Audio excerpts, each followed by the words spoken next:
এই আমলের রিপোর্টটা দেওয়ার সময় একটা মর্মান্তিক দৃশ্য হবে, ভয়াবহ একটি পরিস্থিতি হবে। সেই কথাটাকে আল্লাহ তাআলা কোরআনে উল্লেখ করে দিয়েছেন।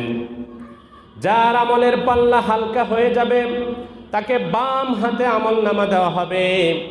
বাম হাতে দেওয়ার অর্থ এই নয় যে সরাসরি বাম হাতকে সামনে দিয়ে দিবে আর বাম হাতের মধ্যে আমলনামা পেশ করে দিবেন, বরং এর দৃশ্য হবে, আল্লাহ তাআলা বলেন, ওয়া আম্মা মান উতিয়া কিতাবাহু বিশিমালিহি, যার আমলনামা তার বাম হাতে দেওয়া হবে তাকে কঠিন একটা শাস্তিতে নিপতিত করা হবে।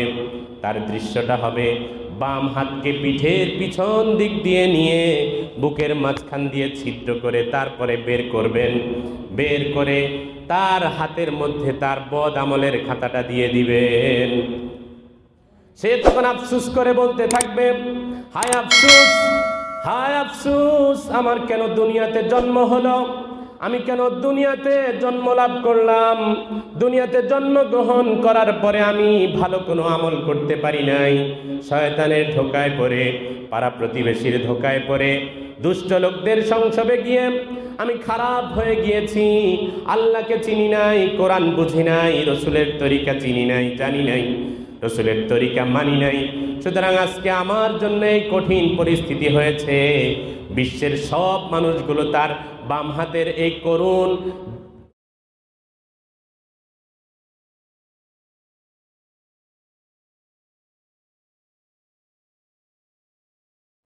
গুলজ গুলশন জুদা গুশতাম তরু তাজা নমি মানদ अगर मानद शबे मानद शबे देगर नमी मानद हमेशा इज्जते मेहमान बाएक खाना नमी मानद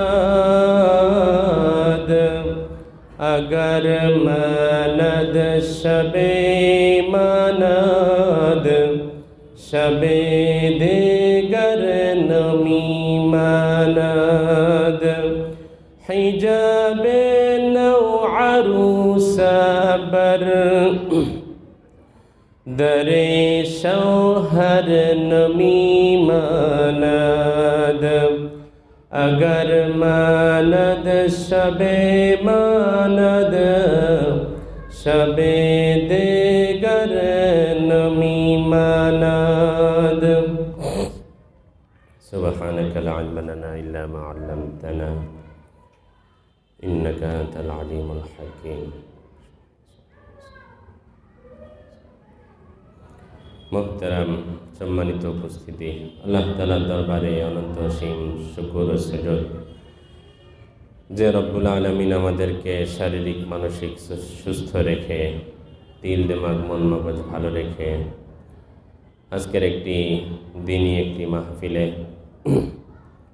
কিছুদিন আলোচনা বলার শোনার তৌফিক দান করেছেন।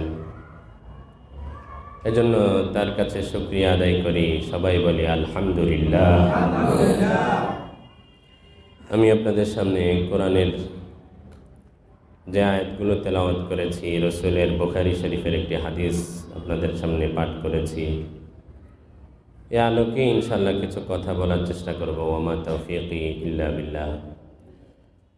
আমার পঠিত আয়াত এবং হাদিসের মধ্যে এবং আলোচ্য বিষয়ে যে বিষয়টি নিয়ে আমি কথা বলতে চাচ্ছি সেটি হচ্ছে আল্লাহ তাআলা বান্দাদেরকে পরকালে জান্নাত দান করবেন।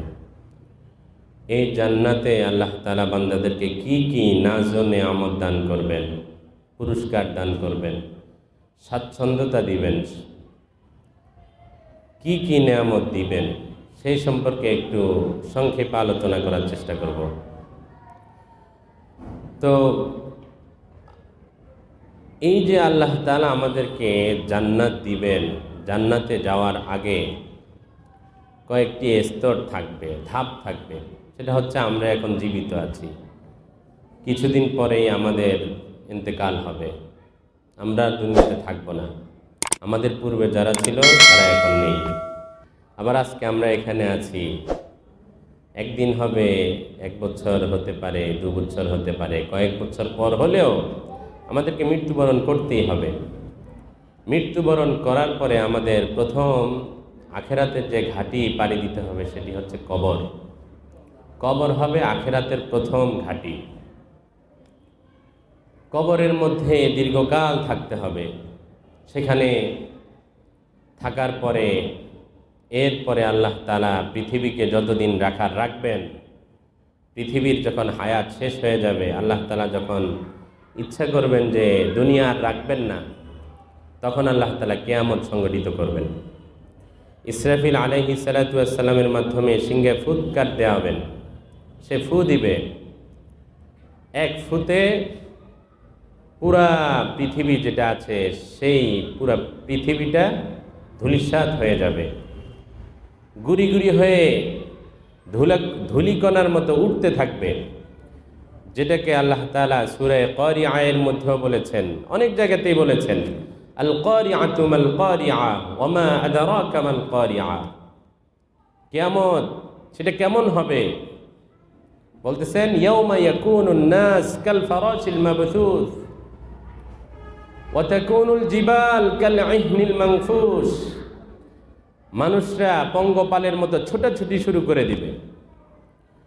আর এই যে দুনিয়াতে যত বড় বড় পর্বত পাহাড় সমূহ দেখতেছি, সেই পাহাড়গুলো ধূলিকণায় পরিণত হয়ে বাতাসের সাথে উঠতে থাকবে। প্রথম সিংহে ফুৎকারে এই অবস্থা হবে। এরপরে দুনিয়ার যত মানুষ আছে, জীব জন্তু আছে, সব কিছু মারা যাবে। এর 40 বছর পরে আল্লাহ তাআলা ইসরাফিল আলাইহিস সালাতু ওয়াস সালামের মাধ্যমে দ্বিতীয় আরেকটি ফুৎকার দেওয়াবেন।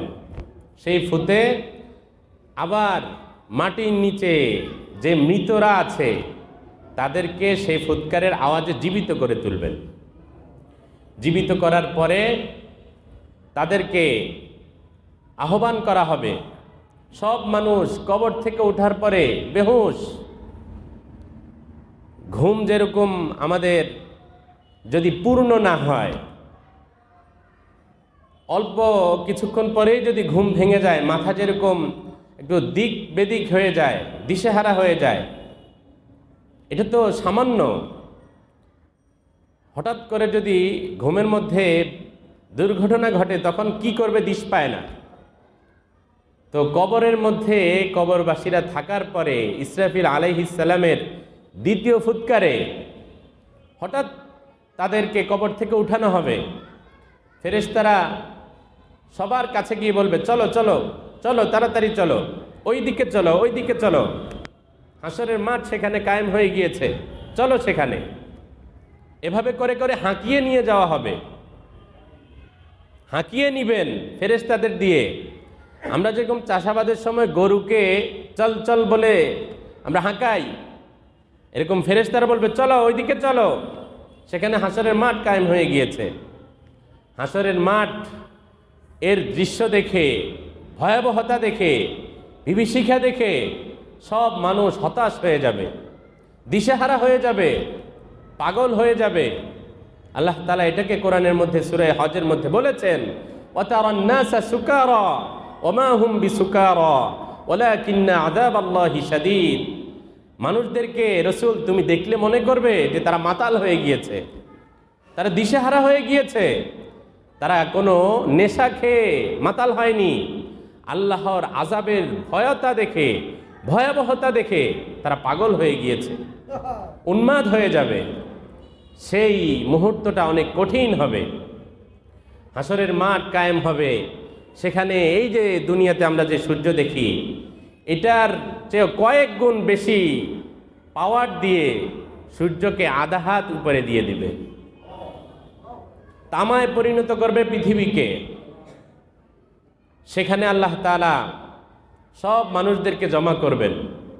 আদম আলাইহিস সালাম থেকে নিয়ে কিয়ামতের আগে ইসরাফিল আলাইহিস সালামের সিংহায় প্রথম ফুৎকারের আগ পর্যন্ত যত মানুষ দুনিয়াতে জন্ম নিয়েছে সবাইকে আল্লাহ তাআলা সেখানে উঠাবেন।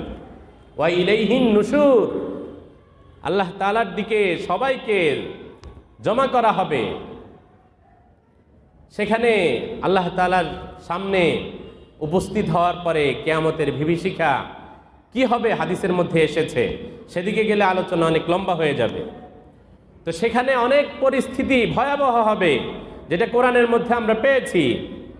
ইয়াউমা ইয়া'আদ্দু যালিমু আলা ইয়াদাই, সে হাসরের মাঠে সব পাপীরা পেরেশান হয়ে হাতের নখগুলোকে কামড়াতে থাকবে, কামড়িয়ে কামড়িয়ে হাতের নখ খেয়ে ফেলবে, হুঁশ থাকবে না। আমরা যেরকম বিপদে পড়লে, টেনশনে পড়লে নখ কামড়াই, বিপদে পড়ে সেখানে সব পাপীরা নিজেদের পাপের কথা স্মরণ হয়ে যাবে, আমি তো দুনিয়াতে এই পাপ করেছি। এজন্য সবাই নিজেদের পেরেশানিতে ভয়াবহতা দেখে সেখানে হাতের আঙ্গুল খেয়ে ফেলবে। সেখানের অবস্থা অনেক কঠিন হবে। সেই পরিস্থিতির পরে সব মানুষ বলবে এই কথা যে আমাদেরকে আল্লাহ জান্নাত দিক অথবা জাহান্নাম দিক, আমাদের আগে একটা ফয়সালা করে দিক। ফয়সালা করে দেওয়ার পরে আমাদের যা হয় হোক, এখানের কষ্ট আর সহ্য হচ্ছে না। এজন্য যাবে আদম আলাইহিস সালামের কাছে, যাবে নূহ আলাইহিস সালামের কাছে, ঈসা আলাইহিস সালামের কাছে, মুসা আলাইহিস সালামের কাছে, সব নবীদের কাছে যাবে। বড় বড় নবীদের কাছে যাওয়ার পরে সবার একই কথা, আমি কি বলবো আল্লাহর কাছে সুপারিশ? আমি তো অপরাধী, আমাকে যদি আল্লাহ ধরে ফেলে তাহলে আমার কি অবস্থা হবে? ইয়া নাফসি ইয়া নাফসি। আগে আমি আমার চিন্তা করি, বিচার যদি কায়েম হয় তাহলে আমার কি হবে অবস্থা। এরপরে ঈসা আলাইহিস সালাম বলবেন, পরামর্শ দিবেন, রসুলের কাছে যাও, আখেরি নবী মুহাম্মদুর রাসূলুল্লাহ সাল্লাল্লাহু আলাইহি ওয়াসাল্লাম, তিনি ছাড়া আজকে কেউ সুপারিশ করতে পারবে না। আল্লাহ যে রাগান্বিত অবস্থায় আছে, আজকে তিনি ছাড়া কেউ আমরা কথা বলতে পারবো না। এরপরে রসুল আল্লাহ তাআলার কাছে সুপারিশ করবেন, সেজদায় যাবেন, দীর্ঘক্ষণ আল্লাহ তাআলার হামদ সানা পেশ করবেন। এমন এমন প্রশংসা রসুল আল্লাহ তাআলা সেজদায় করবেন কিয়ামতের মাঠে। রসুল নিজে বলতেছেন হাদিসের মধ্যে যে আমি ওই দিন এত এত আল্লাহর প্রশংসা করব যে আমি দুনিয়াতে এগুলো কল্পনাও করিনি, এমন উচ্চতর প্রশংসা আমি করব। ওয়াবআসহু মাকামান মাহমুদা, আল্লাহ তাআলা তখন রসুলকে মাকামে মাহমুদ দান করবেন, সেখানে বসে তিনি এই সেজদা দিবেন। এরপরে আল্লাহ তাআলা তার সুপারিশে বিচার কাজ শুরু করবেন। বিচার কাজ শুরু হয়ে যাওয়ার পরে যখন দুনিয়ার সকল মানুষের বিচার শুরু হয়ে যাবে, তখন তাদের আমল অনুযায়ী আল্লাহ তাআলা সবার জন্য জান্নাত অথবা জাহান্নামের ফয়সালা করে দিবেন। যাদের দুনিয়ার আমল ছিল পাপে ভর্তি, আমল নামার মধ্যে যাদের কোনো নেক ছিল না অথবা নেক থাকলেও কম ছিল, স্বল্প ছিল, তাদের অবস্থাও সেদিন ভয়াবহ হয়ে যাবে। যাদের আমলের দাড়িপাল্লায় যখন নেকিকে মাপা হবে, তখন যাদের নেকের পাল্লাটা হালকা হয়ে যাবে, পাপের পাল্লা ভারী হয়ে যাবে, তাদের জন্য আল্লাহ তাআলা জাহান্নামের ফয়সালা করে দিবেন। এই কথাটা কোরআনের মধ্যেও আল্লাহ তাআলা বলে দিয়েছেন, ওয়া আম্মা মান খাফফাত মাওয়াজিনুহু ফাউম্মুহু হাবিয়া, যার আমলের পাল্লাটা হালকা হয়ে যাবে তার ঠিকানা হবে হাবিয়া। রসুলকে লক্ষ্য করে আল্লাহ বলছেন, ওয়া মা আদরাকা মা হিয়া, হে রসুল আপনি কি জানেন হাবিয়া নামক জাহান্নামটা কেমন? তখন আল্লাহ নিজেই উত্তর দিচ্ছেন, নারুন হামিয়া, হাবিয়া নামক জাহান্নামটা হলো এমন যে সেই জাহান্নামের মধ্যে উত্তপ্ত আগুন ছাড়া আর কিছু নেই। উত্তপ্ত আগুন থাকবে সেখানে। যে আল্লাহ তাআলা হাসরের মাঠে মিজানের পাল্লা স্থাপন করবেন। ওয়া আকিমুল ওয়াজনা বিল কিসতি ওয়া লা তুখসিরুল মিজান, সূরা আর রহমানও মিজানের কথা বলেছেন। দাড়িপাল্লা, আমলের দাড়িপাল্লা স্থাপন করবেন। সেখানে পাপীদের আমলের পাল্লা হালকা হয়ে যাবে নেক আমলের, আর গুনাহের পাল্লা ভারী হয়ে যাবে। এতে তাদের জন্য হাবিয়া নামক জাহান্নাম তাদের জন্য ফয়সালা করে দিবেন। কিন্তু তাদের যে আমলের রিপোর্টটা তাদেরকে দিবেন, এর করুণ একটা দৃশ্য হবে, যেটাকে আল্লাহ তাআলা আল হাক্কা সূরার মধ্যে বলে দিয়েছেন। আল্লাহ তাআলা পাপীদের আমলের পাল্লা যখন আমলকে ওজন করবেন, যখন তাদের আমলগুলো হালকা হয়ে যাবে, নেক আমলের পাল্লা, তখন তাদের আমলের এই রিপোর্টটাকে তাদের হাতে দিবেন। এই আমলের রিপোর্টটা দেওয়ার সময় একটা মর্মান্তিক দৃশ্য হবে, ভয়াবহ একটি পরিস্থিতি হবে। সেই কথাটাকে আল্লাহ তাআলা কোরআনে উল্লেখ করে দিয়েছেন। যার আমলের পাল্লা হালকা হয়ে যাবে তাকে বাম হাতে আমলনামা দেওয়া হবে। বাম হাতে দেওয়ার অর্থ এই নয় যে সরাসরি বাম হাতকে সামনে দিয়ে দিবে আর বাম হাতের মধ্যে আমলনামা পেশ করে দিবেন, বরং এর দৃশ্য হবে, আল্লাহ তাআলা বলেন, ওয়া আম্মা মান উতিয়া কিতাবাহু বিশিমালিহি, যার আমলনামা তার বাম হাতে দেওয়া হবে তাকে কঠিন একটা শাস্তিতে নিপতিত করা হবে। তার দৃশ্যটা হবে, বাম হাতকে পিঠের পিছন দিক দিয়ে নিয়ে বুকের মাঝখান দিয়ে ছিদ্র করে তারপরে বের করবেন। বের করে তার হাতের মধ্যে তার বদ আমলের খাতাটা দিয়ে দিবেন। সে তখন আফসোস করে বলতে থাকবে, হায় আফসোস, হায় আফসোস, আমার কেন দুনিয়াতে জন্ম হলো, আমি কেন দুনিয়াতে জন্ম লাভ করলাম, দুনিয়াতে জন্মগ্রহণ করার পরে আমি ভালো কোনো আমল করতে পারি নাই, শয়তানের ধোকায় পড়ে, পাড়া প্রতিবেশীর ধোকায় পড়ে, দুষ্ট লোকদের সংসবে গিয়ে আমি খারাপ হয়ে গিয়েছি, আল্লাহকে চিনি নাই, কোরআন বুঝি নাই, রসুলের তরিকা চিনি নাই, জানি নাই, রসুলের তরিকা মানি নাই। সুতরাং আজকে আমার জন্য এই কঠিন পরিস্থিতি হয়েছে। বিশ্বের সব মানুষগুলো তার বাম হাতের এই করুণ অবস্থায় আমলনামা দেওয়ার দৃশ্যটা দেখবে, তখন সে আফসোস করে বলতে থাকবে, ইয়া লাইতাহা কানাতিল কাদিয়া, যদি আমার দুনিয়ার মৃত্যুটাই আমার জন্য সর্বশেষ ফয়সালা হয়ে যেত, আমার যদি হাসর নামক এই পরিস্থিতিটা আমার জন্য না পেশ হতো, কিয়ামতের এই কঠিন দৃশ্যটা তো তাহলে আমাকে দেখতে হতো না। এই বলে বলে সে আফসোস করতে থাকবে। কিন্তু দুঃখের বিষয় হলো, সেই দিনের জাহান্নামীরা যাদের আমলনামা বাম হাতে দেওয়া হবে, সে সময় চিৎকার করেও তাদের কোনো লাভ হবে না, আফসোস করেও কোনো লাভ হবে না। তাদের জন্য একটাই ফয়সালা, সেটা হলো নারুন হামিয়া, উত্তপ্ত আগুনের ভয়াবহতাপূর্ণ এক জাহান্নামী হবে তাদের ঠিকানা। কিন্তু এর বিপরীত যাদের আমলনামা, আমলের পাল্লা ভারী হবে, নেক আমলের পাল্লা অনেক বেশি হবে, ওজন হবে, তার অবস্থাটা অনেক ভালো হবে। আল্লাহ তাআলা সূরা কারিয়ার মধ্যে বলেছেন, ওয়া আম্মা মা সাকুলাত মাওয়াজিনুহু, যার আমলের পাল্লা ভারী হবে, ফাহুয়া ফি আইশাতির রাদিয়া, সে সন্তোষজনক এক জীবনের মধ্যে আখিরাতে থাকবে, জান্নাতে থাকবে, তার কোনো টেনশন থাকবে না। তার পেরেশানি নামক যে একটা বস্তু রয়েছে, বিষয় রয়েছে, সেই পেরেশানিটা তাকে কোনোদিন আর সামনে গিয়ে উপস্থিত হবে না। সে জান্নাতের মধ্যে থাকবে, খুশি আর আনন্দে মাতোয়ারা থাকবে। তাকে যখন ডান হাতে আমলের ভারী পাল্লাটা দেওয়া হবে, তখন সে আনন্দে উল্লাসে লাফাতে থাকবে আর খুশিতে আত্মহারা হয়ে বলতে থাকবে। সে বলবে, ও আম্মা মান উতিয়া কিতাবাহু বিয়ামিনিহি ফায়াকুলু হাউম ইকরাউ কিতাবিয়া, সে বলবে, ডান হাতে আমলনামা পেয়ে খুশি আর খুশি, তার পরীক্ষায় পাশ হয়ে গিয়েছে, রেজাল্ট ভালো, সে ফলাফলে গোল্ডেন পেয়ে গিয়েছে। একটা দুনিয়ার ছাত্র যদি নাম্বার ভালো পায় তাহলে খুশিতে আত্মহারা হয়ে যায়। আখেরাতের পরীক্ষাটা কত কঠিন হবে, সেই পরীক্ষায় পাশ করার পরে আনন্দটা কত বেশি হবে, এটা আমাদের কল্পনাও করে বোঝা যাবে না, বোঝানো যাবে না।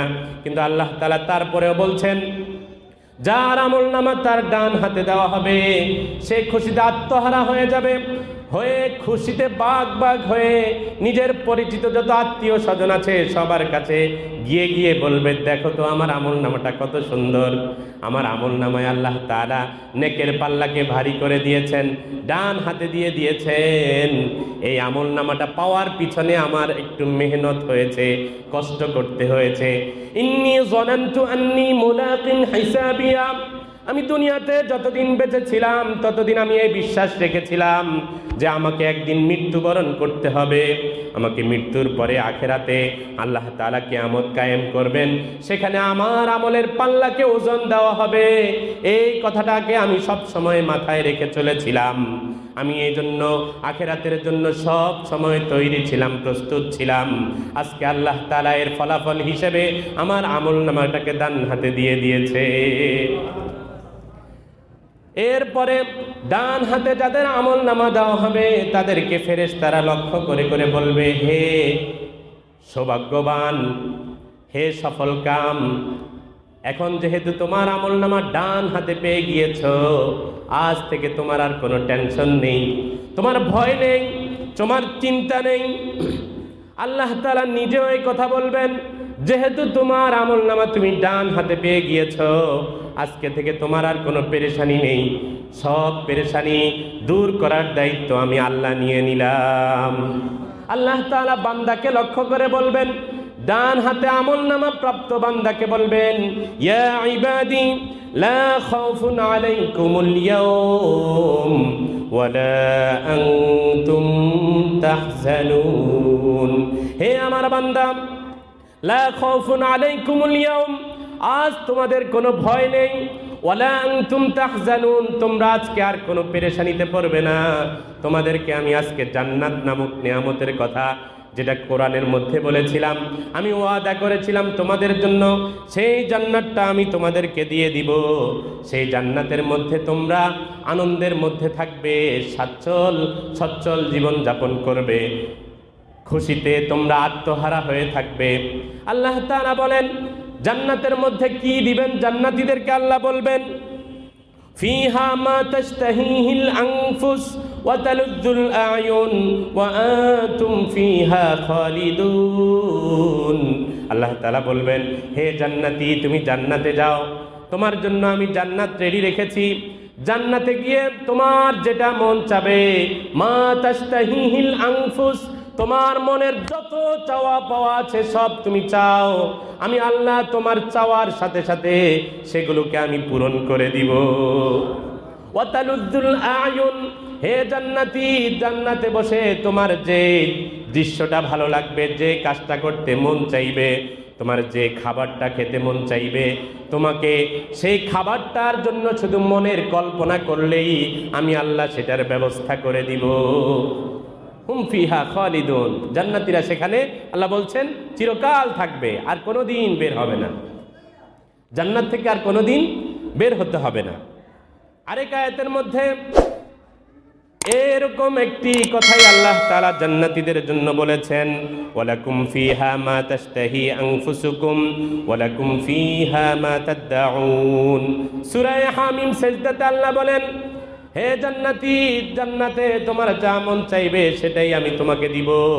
তোমার মনের যে কামনা বাসনার থাকবে সেই কামনা বাসনাগুলো আমি আল্লাহ জান্নাতে তোমাকে দান করব।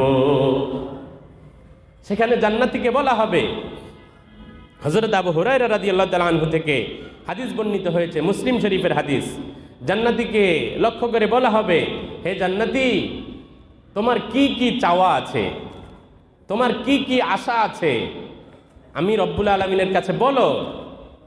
তখন জান্নাতীরা খুশিতে তারা বলতে থাকবে, হে আল্লাহ, আমার এটা লাগবে, এইটা লাগবে, এই আমার দরকার। আমরা যেরকম আমাদের কাছে চেয়ারম্যান আসলে, এমপি মন্ত্রী আসলে আমরা আমাদেরকে যখন জিজ্ঞেস করে আপনাদের কি কি সমস্যা, আমরা সব কিছু বলি, মন খুলে বলি, যেটা লাগবে না সেটাও বলি। ঠিক তেমনিভাবে জান্নাতীদেরকে যখন আল্লাহ প্রশ্ন করবেন, অপশন দিবেন, সুযোগ দিবেন, হে জান্নাতি, তোমার কি কি আশা আছে বলো। দুনিয়াতে তো কষ্ট করেছো, অনেক কিছুই তুমি করতে পারো নাই, মন চেয়েছে গুনাহে লিপ্ত হতে পারোনি, আজকে বলো তোমার কি কি লাগবে, আমি তোমার সব কিছু দিব। মুসলিম শরীফের হাদিসে রাসূল বলেন, তখন জান্নাতি তার সব চাওয়াগুলো আল্লাহর কাছে পেশ করবে। পেশ করার পরে জান্নাতি তো মনে করবে অনেক কিছু চেয়ে ফেলেছে, আল্লাহ তাআলা নারাজ হয়ে যাবে। তখন আল্লাহ তাআলার কাছে পেশ করার পরে আল্লাহ তাআলা বলবেন, তুমি এটা কি চাইলে এত সামান্য, এটা কি চাইলে, এটা তো নগণ্য। যাও, তোমাকে তোমার যা চাওয়া আছে সেটা দিলাম, এর চেয়ে আরো ডাবল আমি তোমাকে দিয়ে দিলাম। এভাবে করে আল্লাহ তাআলা জান্নাতীদেরকে খুশি করবেন। দুনিয়ার আনন্দ সেটা তো স্থায়ী হয় না, দুনিয়ার খুশি সেটা স্থায়ী থাকে না। কিন্তু জান্নাতে যারা আনন্দ শুরু হবে, যাদের জান্নাতীদের, এই আনন্দ কোনোদিন আর শেষ হবে না। দুনিয়ার খুশি স্থায়ী না। দুনিয়ার ধনাঢ্যতা, আজকে ধনী আছে কালকে ফকির হয়ে যায়। আজকে এক বাড়িতে আনন্দ হচ্ছে সামাজিক বিয়েকে কেন্দ্র করে বৈধ পন্থায়, কিন্তু কালকে আনন্দটা থাকে না। আজকে সুস্থ আছে, ভালো আছে, কালকে হতে পারে সে অসুস্থ। কিন্তু জান্নাতে এমন হবে না। আজকে তাজা ফুল আছে, এই ফুলটা যখন ছিঁড়ে ফেলা হয় এক রাতের বেশি আর তাজা থাকে না, সর্বোচ্চ এক রাত। আজকের নববধূ যাকে নিয়ে বাড়িতে উল্লাস, বরকে নিয়ে কত উল্লাস, বর কত খুশি, বিয়ে বাড়ি, কিন্তু এই বিয়ে বাড়ির আনন্দ টিকে না, স্থায়ী হয় না। কবি এজন্যই বলেছেন, গুলাজ গুলশান জুদা গুস্তাম তরু তাজা নমি মানাদ, আগার মানাদ সবে মানাদ সবে দেগার নমি মানাদ। এই যে ফুল কত সুন্দর দেখা যায়, ফুলকে মানুষ কত পরিমাণ ভালোবাসে, ফুলের কাছে গিয়ে একটু নাককে লাগিয়ে সুঘ্রাণটাকে আহরণ করার চেষ্টা করে, ফুলকে মানুষ ঘরের মধ্যে সাজিয়ে রাখে। কিন্তু এই যে সুন্দর একটা ফুল আজকে দেখা যাচ্ছে, সেই ফুলটা কিন্তু কালকে আর এরকম সুন্দর থাকবে না। हमेशा इज्जते मेहमान बाइके खाना नमी मानाद, अगर मानद शबे मानाद शबे देगर नमी मानाद। মেহমান যখন বাড়িতে আসে, বেড়াতে আসে মেজবান, তখন খুশি হয়ে যায় যে অমুক মেহমান আমার বাড়িতে এসেছে, কত কিছু খাওয়ানোর জন্য চেষ্টা করে, মেহমানের সামনে কত কিছুকে পেশ করে, উপস্থিত করে। কিন্তু এই যে মেহমানকে আপ্যায়ন করে, এত পরিমাণ আপ্যায়ন, এটা এক বেলা দুই বেলা করবে, ঊর্ধ্বে 3 বেলা করবে, কিন্তু লাগাতার কোনোদিন করবে না। মেহমানের এই সম্মান সেটাও বেশিক্ষণ থাকে না, 1-2 বেলা থাকে। নববধূর সেই আনন্দ, বরের সেই আনন্দ 2-1 দিন থাকে, এরপরে থাকে না। দুনিয়ার সুখটা এমনই, দুনিয়াতে যেই বলুক আমি সুখে আছি, তার সুখটা স্থায়ী না, অস্থায়ী। কিন্তু আখেরাতে জান্নাতীরা যে সুখ ভোগ শুরু করবে, সেই সুখ আর কোনোদিন তাদের থেকে হারাবে না। সেখানে শুধু জান্নাতে শুধু শান্তি আর শান্তি থাকবে। জান্নাতীদেরকে আল্লাহ তাআলা কি পরিমাণ নেয়ামত দিবেন, যে জান্নাতীরা খুশিতে আল্লাহ তাআলার জন্য কবিতা আবৃত্তি করা শুরু করবেন, আল্লাহ তাআলার প্রশংসা করতে শুরু করবেন। কোরআনের মধ্যে আল্লাহ তাআলা উল্লেখ করেছেন জান্নাতীদেরকে যে আল্লাহ তাআলা নাজ ও নেয়ামত দান করবেন, আর জান্নাতীরা তা উপভোগ করবে। জান্নাতীরা সেই নাজ নেয়ামতগুলো পাওয়ার পরে খুশিতে আল্লাহ রাব্বুল আলামিনের শুকরিয়া আদায় শুরু করে দিবে। ওয়াকালু আলহামদুলিল্লাহিল্লাযী আযহাবা আন্নাল হাযান ইন্না রাব্বানা লাগফুরুন শাকুর। জান্নাতীরা বলবে, রব্বুল আলামিনের জন্য সব প্রশংসা, যিনি আমাদেরকে দুনিয়া এবং আখিরাতের কিয়ামতের মাঠের সব পেরেশানিগুলো আমাদের থেকে দূর করে দিয়েছেন। ইন্না রাব্বানা লাগফুরুন শাকুর, আমাদের রব তো হলো অতি মেহেরবান, অতি দয়ালু, অতি ক্ষমাশীল। এজন্যই তিনি আমাদের জন্য এই ফয়সালা করেছেন, তার জন্যই সকল প্রশংসা। আল্লাযী আহাল্লানা দারাল মুকামাতি মিন ফাদলি, যিনি আমাদেরকে জান্নাতের উচ্চ নেয়ামতটা তার নিজ অনুগ্রহে দান করেছেন। এই জান্নাতের মধ্যে জান্নাতীরা নিজেরা স্বীকৃতি দিবে, লা ইয়ামাসসুনা ফিহা নাসাবু ওয়া লা ইয়ামাসসুনা ফিহা মিন লুগুব। সূরা ফাতিরের মধ্যে আল্লাহ তাআলা জান্নাতীদের সেই বক্তব্যকে তুলে ধরেছেন। জান্নাতীরা নিজেরা স্বীকৃতি দিবে, আর জান্নাতে আমাদের জন্য আনন্দ ছাড়া আর কোনো কষ্ট থাকবে না। লা ইয়ামাসসুনা ফিহা নাসাব, আমাদের কোনো কষ্ট আমাদেরকে স্পর্শ করবে না, আমাদের কোনো পেরেশানি আমাদেরকে জান্নাত নামক নেয়ামতের মধ্যে আমাদেরকে পাবে না। খুশি আর খুশি, আনন্দ আর আনন্দ সেখানে থাকবে। সেই জান্নাতের মধ্যে আল্লাহ তাআলা জান্নাতীদেরকে যখন এই নেয়ামতগুলো দিবেন, তখন জান্নাতীরা এই স্বীকৃতি দিবে যে আজকে থেকে আমাদের আর কোনো ভয় নেই। জান্নাতীরা বলবে যে আমরাও দেখতেছি আমাদের কোনো আর কষ্টের কোনো বিষয় নেই। কোরআনের মধ্যে এই কথাগুলো অনেক জায়গায় বলেছেন যে জান্নাতীরা বলবে, জান্নাতীদেরকে লক্ষ্য করে আল্লাহ বলেছেন, লা ইয়াসমাউনা ফিহা লাগওয়া ওয়ালা তা'সীমা। জান্নাতে যখন জান্নাতীরা যাবে, কোনো অহেতুক কথাবার্তা সেখানে শুনবে না, বাজে কথাবার্তা শুনবে না, ওয়ালা তা'সীমা, গুনাহের কোনো কথাবার্তা জান্নাতে হবে না। আরেক আয়াতের মধ্যে আল্লাহ তাআলা বলেছেন, লা ইয়াসমাউনা ফিহা লাগওয়া ওয়ালা কিযাবা, সেখানে কোনো অহেতুক কথা, মিথ্যা কথা কিছুই থাকবে না জান্নাতে। মিথ্যা কথার জায়গা তো হচ্ছে দুনিয়া, দুনিয়াতে মানুষ মিথ্যা বলে পার পেয়ে যায়। জান্নাতি মানুষ কখনো মিথ্যা বলবে না, সেখানে সবাই সত্যবাদী থাকবে। সেই জান্নাতের মধ্যে লা ইয়ারাউনা ফিহা শামসাও ওয়ালা জামহারিরা। আল্লাহ তাআলা বলেন জান্নাতীরা জান্নাতের মধ্যে সূর্যের উত্তপ্ত আলো সেটা কোনোদিন পেয়ে কষ্টে পড়বে না। আবার ওয়ালা জামহারিরা, অর্থাৎ জান্নাতীরা জান্নাতের মধ্যে অতি গরমের মধ্যেও থাকবে না, ওয়ালা জামহারিরা, এবং একেবারে ঠান্ডার মধ্যেও থাকবে না, মাঝামাঝি, গরমও না শীতও না, এমন নেয়ামত হবে জান্নাত। সেই জান্নাতের মধ্যে জান্নাতীরা থাকবেন। এরপরে আল্লাহ তাআলা আরেক আয়াতের মধ্যে বলেছেন যে তাদেরকে কোনো কষ্ট তো পাবেই না, ওমা হুম মিনহা বিমুখরাজিন, জান্নাতীদেরকে জান্নাত থেকে কোনোদিন বের করে দেওয়া হবে না। সুবহানাল্লাহ, জান্নাতীদের অবস্থা হবে এই। রব্বুল আলামিন বলেন জান্নাতীরা জান্নাতে তাদের স্ত্রীদের সহকারে একসাথে উঁচু সিংহাসনের মধ্যে হেলান দিয়ে বসে থাকবে। আরেক আয়াতের মধ্যে আল্লাহ বলেন জান্নাতীরা যে হেলান দিয়ে বসবে, সেই হেলান দেওয়ার ধরনটা কেমন হবে, সেই দৃশ্যটা কেমন হবে। আল্লাহ তাআলা বলেন জান্নাতীরা যে জান্নাতে বসবে, আলা সুরুরিন মুতাকাবিলিন, জান্নাতে জান্নাতীরা বসবে একজন আরেকজনের সামনাসামনি হয়ে বসবে, মুখোমুখি হয়ে বসবে। একজনের সাথে কথা বলতে হলে, সোফা আমাদের ঘরগুলোতে সাজানো থাকে একটা পরে একটা, কথা বলতে হলে এভাবে ঘাড়কে পাকা করতে হয়, কষ্ট করতে হয়, এগুলো কষ্ট। কিন্তু সামনাসামনি যদি হয় তাহলে ঘাড় পাকা করে কষ্ট করতে হয় না।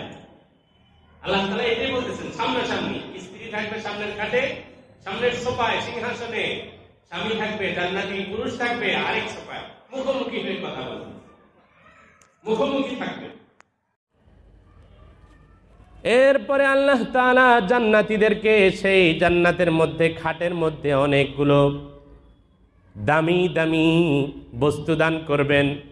আল্লাহ তাআলা বলেছেন জান্নাতীদের খাটের মধ্যে যে তোশকটা হবে, আমরা যেটাকে ব্যবহার করি, সেটা হবে, আল্লাহ তাআলা বলেন রেশমের সেই উন্নত মানের বিছানার চাদর দিয়ে জান্নাতের সিংহাসনটা উঁচু করা থাকবে।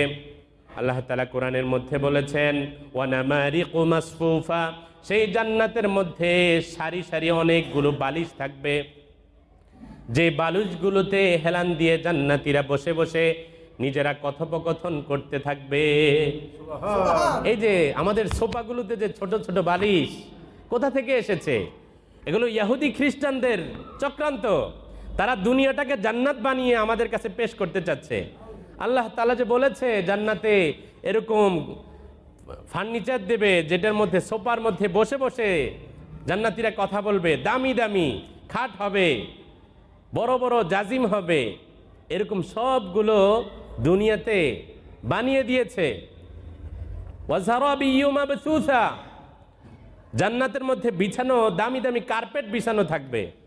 সে কার্পেটগুলো আমাদেরকে দিয়ে দিয়েছে অনেক উন্নত মানের, যেগুলো দেখে দুনিয়ার যারা ভোগ বিলাসে দুনিয়ার মধ্যে মত্ত রয়েছে তাদের আখিরাতের প্রতি আগ্রহটা কমে যায়, কমে গিয়েছে।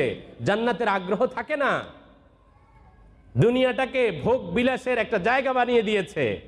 জান্নাতের সেই নিয়ামতগুলো কোরআন এবং হাদিস থেকে নিয়েছে। ইহুদি খ্রিস্টানরা আমাদের চেয়ে বেশি কোরআন এবং হাদিস রিসার্চ করে, কিভাবে মুসলমানদেরকে উদাসীন করা যায়, জান্নাত থেকে আখেরাত থেকে বিমুখ করা যায়। এর জন্য তারা সব সময় এর জন্য কাজ করে যাচ্ছে। তো জান্নাতীদেরকে সেই জান্নাতের মধ্যে নাজ নেয়ামতের পরিপূর্ণ ঘর দিবেন, থাকার জায়গা দিবেন। সেই জান্নাতের মধ্যে তাদের জন্য খাবারের জন্য কি দান করবেন? কোরআনের মধ্যে আল্লাহ তাআলা জান্নাতীদের কিছু খাবারের কথা বলেছেন। জান্নাতীদেরকে তো যা মন চাইবে তাই তাদেরকে দান করবে। হাদিসের মধ্যে তো রাসূল বলেছেন, জান্নাতি খাস কামরায় বসে মাথার উপর দিয়ে যখন দেখে একটি জান্নাতি পাখি তার মাথার উপর দিয়ে উড়ে উড়ে যাচ্ছে, তখন যদি জান্নাতি মনে মনে কল্পনা করে, হায় এই সুন্দর পাখিটা যদি আমি ভুনা করে খেতে পারতাম তাহলে ভালো হতো, সাথে সাথে তার মনের এই চাহিদা জাগার সাথে সাথে আল্লাহ তাআলা সেই উড়ন্ত পাখিটাকে ভুনা করে তার সামনে পেশ করে দিবেন। সুবহানাল্লাহ। আল্লাহ তাআলা জান্নাতীদেরকে জান্নাতের মধ্যে পানীয় হিসেবে পান করার জন্য কি কি দান করবেন সেটাও বলে দিয়েছেন। আল্লাহ তাআলা কোরআনের মধ্যে বলেন, মাসালুল জান্নাতিল্লাতী উইদাল মুত্তাকুন ফিহা আনহারুম মিন মাইন গায়রি আসিন ওয়া আনহারুম মিন লাবানিন লাম ইয়াতাগায়্যার তা'মু ওয়া আনহারুম মিন খামরিল লাযযাতিল লিশ-শারিবিন ওয়া আনহারুম মিন আসালিন মুসাফফা ওয়া লাহুম ফিহা মিন কুল্লিস সামারাত।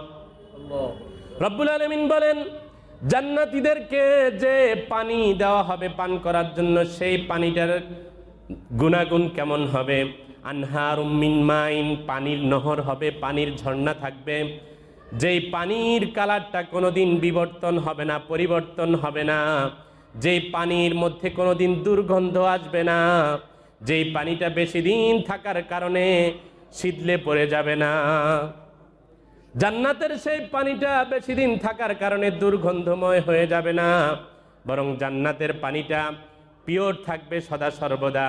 কিন্তু আমাদের দুনিয়ার পানিটাকে যদি একটা বোতলের মধ্যে বেশি দিন রাখা হয়, তাহলে সেই পানিটা কিছুদিন পরে কালার পরিবর্তন হয়ে যায়, স্বাদ পরিবর্তন হয়ে যায়, ঘ্রাণের পরিবর্তন হয়ে যায়। জান্নাতের সেই পানিটার মধ্যে কোনো পরিবর্তন আসবে না। এরপরে আল্লাহ বলেন, ওয়ানহারুম মিন লাবানিন লাম ইয়াতাগায়্যার তা'মু, দুধের নহর আল্লাহ তাআলা জান্নাতীদেরকে দান করে দিবেন। দুধের নহর থাকবে, সেই দুধের নহরটা কেমন হবে, দুধগুলো কেমন হবে? আল্লাহ বলছেন, লাম ইয়াতাগায়্যার তা'মুহু, সেই দুধের স্বাদটা কোনোদিন পরিবর্তন হবে না, স্বাদ নষ্ট হবে না। আমাদের দুনিয়ার দুধগুলো তো বেশিক্ষণ রাখলে জমে যায়, নষ্ট হয়ে যায়, টক হয়ে যায়। জান্নাতের দুধের নহর থাকবে, সেটা কোনোদিন স্বাদ চেঞ্জ হবে না, বরং জান্নাতি যদি চায় সেই দুধের নহর। এরপরে আরো একটা আছে, আল্লাহ তাআলা বলেন যে মদের নহর থাকবে সেখানে, লাযযাতিল লিশ-শারিবিন, সেখানে জান্নাতীরা খেয়ে খেয়ে আনন্দ উপভোগ করবে, মজা নিবে। মধুর নহর থাকবে, স্বচ্ছ মধু, খাঁটি মধুর নহর, সে জান্নাতের মধ্যে আল্লাহ তাআলা দান করে দিবেন। দুনিয়াতে তো আমরা খাঁটি মধু পাই না, খাঁটি মধুর নামে আমাদেরকে ভেজাল দিয়ে দেয়। অনেকের মধ্যে এই কথা যে ভালো মধু কোথায় পাবো? জান্নাতে আল্লাহ তাআলা খাঁটি মধুর নহর দান করবেন, পরিপূর্ণভাবে খেতে পারবে। শরাবের নহর দিবেন, দুধের নহর দিবেন, সেই নহরগুলোর স্থান থাকবে দূরে। জান্নাতি যদি চায় যে তার খাস কামরা পর্যন্ত নহরটাকে নিয়ে যাবে, তখন শুধু জান্নাতি হাতের আঙ্গুল দিয়ে একটু ইশারা করবে যে এভাবে এভাবে এই রাস্তা দিয়ে এই রুম পর্যন্ত আসুক, নহরটা অটোমেটিক এখান পর্যন্ত খনন হয়ে এসে জারি হয়ে যাবে। সুবহানাল্লাহ, কি সুখের জান্নাত সেটা! সেই জান্নাতের মধ্যে আল্লাহ তাআলা যে মদ দিবেন, মদ এবং শরাব দান করবেন, সেই মদের গুণাবলী আল্লাহ তাআলা বলে দিয়েছেন। ইউসকাউনা মির রাহিকিম মাখতুম খিতামুহু মিসক ওয়া ফি যালিকা ফালইয়াতানাফাসিল মুতানাফিসুন। জান্নাতীদেরকে জান্নাতের মদ দেওয়া হবে। ওই মদের যে পাত্রটা হবে সেটা হবে সিলগালা লাগানো। সেটাকে পিওর এবং ইনটেক রয়েছে এর চিহ্ন হিসেবে দুনিয়ার মানুষে বোতলজাত করার সময় একটা প্লাস্টিকের আবরণ দিয়ে দেয় বোতলের মুখের উপরে। জান্নাতি সেই জান্নাতের শরাবগুলোর যে পাত্রগুলো পাবে, ওই পাত্রগুলোর মুখটাকেও আল্লাহ তাআলা মেশক এবং আম্বরের ঘ্রাণ দ্বারা সিলগালা লাগিয়ে দিবেন। সেটাকে খোলার সময় ঘ্রাণ অনুভব করবে, খাওয়ার আগেই ঘ্রাণ, মেশকের ঘ্রাণ। কোরআনের মধ্যে আল্লাহ তাআলা বলতেছেন সেই মদ খেয়ে মানুষ মাতাল হবে না, পাগল হয়ে যাবে না।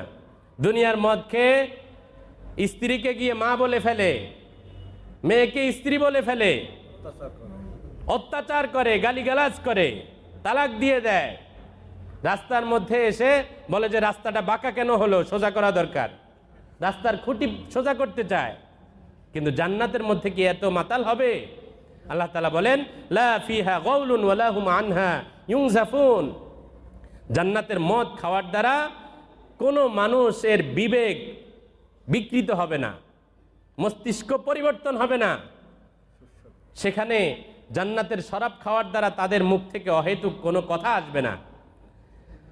আল্লাহ তাআলা জান্নাতের সেই মদের বিবরণ দিতে গিয়ে আল্লাহ তাআলা বলেন যে জান্নাতীদেরকে যে মদ পান করানো হবে, ওয়াসাকাহুম রাব্বুহুম শারাবান তাহুরা। আল্লাহ তাআলা বান্দাদেরকে, জান্নাতীদেরকে শারাবে তাহুর, সবচেয়ে পবিত্র মদ দান করবেন। সেই মদ খেয়ে পাগল হবে না। এরপরে জান্নাতীদেরকে জান্নাতের মধ্যে স্বর্ণের বালা পরানো হবে, স্বর্ণের অলংকার পরিয়ে দেওয়া হবে, রেশমি পোশাক দেওয়া হবে। কোরআনের মধ্যে আল্লাহ তাআলা বলেছেন ইউহাল্লাউনা ফিহা মিন আসাবির মিন যাহাব ওয়া লুলুআ ওয়া লিবাসুহুম ফিহা হারির। জান্নাতীদেরকে স্বর্ণের মণিমুক্তার বালা পরিয়ে দিবেন। হাদিসের মধ্যে এসেছে যে কতটুকু পর্যন্ত থাকবে বালা, কয়টা বালা থাকবে? আমাদের মা বোনদের হাতে চুড়ি থাকে না, কয়টা থাকে? একটা, দুইটা, সর্বোচ্চ 5টা ধরলাম। তাও তো মুরব্বীরা দেয় না, বাচ্চাদেরকে ছোট ছোট চুড়ি অর্ধেক হাত পর্যন্ত দিয়ে রাখে, শুধু বাবুদেরকে দেয়। আর জান্নাতে জান্নাতীদেরকে বালা দেওয়া হবে, স্বর্ণের অলংকার। জান্নাতীরা, হাদিসের মধ্যে এসেছে, অজু যে পর্যন্ত ধুইতে হয় অজুর মধ্যে, সেই অজুর অঙ্গ ধোয়া পর্যন্ত, স্থান পর্যন্ত জান্নাতীদের বালা পরানো থাকবে। সুবহানাল্লাহ। কোরআনের মধ্যে আল্লাহ তাআলা বলেন যে জান্নাতীরা তো জান্নাতের রেশমি পোশাক পরিধান করবে, তারা নিজেরা পরিধান করবে। যে পোশাকটা কোনোদিন ধুতে হবে না, ময়লা হবে না, দুর্গন্ধময় হবে না। কিন্তু জান্নাতীদেরকে যে বালা পরানো হবে সেটা জান্নাতীরা পরবে না, জান্নাতীদেরকে আল্লাহ তাআলা ফেরেশতাদের দিয়ে পরিয়ে দিবেন, পরিয়ে দিবেন অজুর অঙ্গ পর্যন্ত। এখন কথা হতে পারে, প্রশ্ন হতে পারে যে এতটুকু যদি বালা থাকে, স্বর্ণের অলংকার থাকে, দেখাবে কেমন? দুনিয়াতে যদি একটা দুইটা দিলে যদি ভালো দেখায়, জান্নাতের পরিবেশটা হবে অন্যরকম। সেখানে সবার হাত এভাবে পরিপূর্ণ অলংকার দ্বারা সুসজ্জিত থাকবে। খালি থাকলে মনে করবে আমার হাতটা খালি খালি লাগতেছে, অসুন্দর লাগতেছে, এরকম আনইজি ফিল করবে। জান্নাতে এই জন্য আল্লাহ তাআলা এই পর্যন্ত সব জান্নাতীদের অজুর অঙ্গ যে পর্যন্ত ধুইত অজুতে, সে পর্যন্ত অলংকার পরিয়ে দিবেন। এরপরে সেখানে আল্লাহ তাআলা হুর দিবেন, জান্নাতি স্ত্রী দিবেন, নারী দিবেন। সেই নারীদের কি বিবরণ সেটাকেও আল্লাহ তাআলা কোরআনের মধ্যে বলে দিয়েছেন। লিল্লাযীনা তাকাউ ইনদা রাব্বিহিম জান্নাতু তাজরি মিন তাহতিহাল আনহার খালিদিনা ফিহা। আল্লাহ তাআলা বলেন যারা দুনিয়াতে রব্বুল আলামিনকে ভয় করে করে চলতো, তাদের জন্য রয়েছে জান্নাত, যে জান্নাতের নিচ দিয়ে নহর প্রবাহিত থাকবে। আর তাদের জন্য সেই জান্নাতে থাকবে ওয়া আজওয়াজুম মুতাহহারা, সেই জান্নাতের মধ্যে পুত পবিত্র নারী এবং স্ত্রীদেরকে আল্লাহ তাআলা জান্নাতীদের জন্য ব্যবস্থা করে দিবেন। আল্লাহ জান্নাতি নারীর গুণ বর্ণনা করতে গিয়ে বলেন মুতাহহারা, অতি পবিত্র, সবচেয়ে পুত পবিত্র। দুনিয়ার নারীরা তো পবিত্র থাকে না সবসময়, সবসময় পবিত্র থেকে নামাজ কলমা পড়তে পারে না, অপবিত্র হয়ে যায় মাসে কিছুদিন। কিন্তু জান্নাতের নারীরা কোনোদিন অপবিত্র হবে না। তাফসিরের মধ্যে লিখেছে দুনিয়ার নারীদের তো নাক দিয়ে ময়লা বের হয়, কানে ময়লা আছে, জান্নাতের নারীদের নাকে কোনো ময়লা থাকবে না, কান দিয়ে ময়লা বের হবে না, এত পুত পবিত্র থাকবে জান্নাতি নারী। এরপরে আল্লাহ তাআলা আরেক আয়াতের মধ্যে বলেছেন ইন্না আনশানাহুন্না ইনশাআ, জান্নাতের নারীদেরকে আমি অভিনব এক সৃষ্টিতে সৃষ্টি করেছি। তাদের সৃষ্টি হবে এক অতুলনীয় সৃষ্টি। কেমন বয়সী হবে জান্নাতের নারীরা? ফাজআলনাহুন্না আবকারা, তারা হবে সবাই কুমারী নারী, বিবাহিতা না, বৃদ্ধা না, জান্নাতে সব হবে কুমারী নারী। আল্লাহ তাআলা জান্নাতীদেরকে দিবেন, তার কুমারিত্ব কোনোদিন শেষ হবে না। আজকে স্বামীর সাথে ছিল, কুমারিত্ব দূর হবে, কালকে আবার কুমারী হয়ে যাবে, এমন কুমারী আল্লাহ তাআলা নারী দান করবেন। এরপরে আল্লাহ তাআলা বলেন উরুবান আতরাবা, কোরআনের মধ্যে বলতেছেন সূরা ওয়াকিয়াতে যে তাদেরকে সমবয়স্কা নারী দিবেন, বয়সের ডিফারেন্স থাকবে না, তফাৎ থাকবে না। দুনিয়াতে তো বিয়ে করলে পুরুষের বয়স থাকে 30 আর মেয়ের বয়স থাকে কত? 20, অনেক ক্ষেত্রে তো 15 হয়। কিন্তু জান্নাতে সমান সমান হবে, উরুবান আতরাবা, যাতে করে দুনিয়ার যে বয়সের তারতম্য হওয়ার কারণে অশান্তি হয়, বিশৃঙ্খলা হয়, একজনে আরেকজনের কথা ঠিকমতো বোঝে না, সংক্ষেপে বললে বোঝে না, এমন হবে না। জান্নাতের নারী বুদ্ধিমান হবে। সমবয়স্কা দেবেন, সমবয়সী। জান্নাতি পুরুষের বয়সও থাকবে 30, নারী হুরের বয়সও থাকবে 30। এ বয়সী নারী আল্লাহ তাআলা জান্নাতীদেরকে দান করবেন। জান্নাতি সেই হুরদের সৌন্দর্য কি পরিমাণ হবে যে জান্নাতি হুরের চেহারার সৌন্দর্য যদি একটু প্রকাশ পায়, দুনিয়াতে অন্ধকার কোনো জায়গা থাকবে না, আলোকিত হয়ে যাবে। আলহামদুলিল্লাহ, আমাদের সামনে আমাদের হুজুর চলে এসেছেন।